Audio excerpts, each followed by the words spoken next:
Kozhikode കളംതോട് MES കോളേജിലെ റാഗിങ്ങിൽ കുടുംബം DCPക്ക് പരാതി നൽകി. 5 സീനിയർ വിദ്യാർത്ഥികൾക്കെതിരെ ഗുരുതര വകുപ്പുകൾ ചുമത്തണമെന്നാണ് ആവശ്യം. ഡാൻസിനിടെ ടൈ ഉപയോഗിച്ചെന്നാരോപിച്ചാണ് 2ാം വർഷ BSc വിദ്യാർത്ഥിയായ മുഹമ്മദ് മിൻഹാജിനെ മർദ്ദിച്ചത്.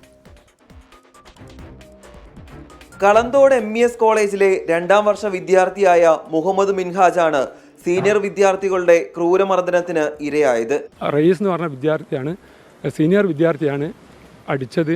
അതിൽ 3ാം വർഷ വിദ്യാർത്ഥി. അതിൽ എൻ്റെ മകൻ്റെ കണ്ണ് തകരാറായിട്ടുണ്ട്. നല്ല ഗുരുതരമായിട്ടുള്ള പരിക്കാണ്. മാത്രമല്ല കണ്ണിന് താഴെയുള്ള എല്ല് ഇവിടെ പൊട്ടിയിട്ടുണ്ട്. കോളേജിന് നേരിട്ട് പരാതി കൊടുത്തിട്ടുണ്ട്. കണ്ണിന് ഗുരുതരമായി പരിക്കേൽക്കുകയും മുഖത്തെ എല്ലിന് പൊട്ടലേൽക്കുകയും ചെയ്തു. കോഴിക്കോട് മെഡിക്കൽ കോളേജിൽ ശസ്ത്രക്രിയയ്ക്ക് വിധേയനാക്കിയ വിദ്യാർത്ഥി വീട്ടിൽ നിരീക്ഷണത്തിലാണ്. കുന്ദമംഗലം പോലീസിൽ പരാതി നൽകിയെങ്കിലും ഗുരുതരമായ വകുപ്പുകൾ ചുമത്തിയില്ലെന്നാണ് കുടുംബത്തിന്റെ ആരോപണം. പിന്നാലെ ഇന്ന് കോഴിക്കോട് DCPക്ക് പരാതി നൽകുകയായിരുന്നു.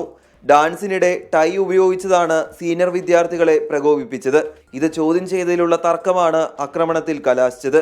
എന്നാൽ കോളേജ് അധികൃതർ വിഷയത്തിൽ പ്രതികരിച്ചിട്ടില്ല. 24 കോഴിക്കോട്.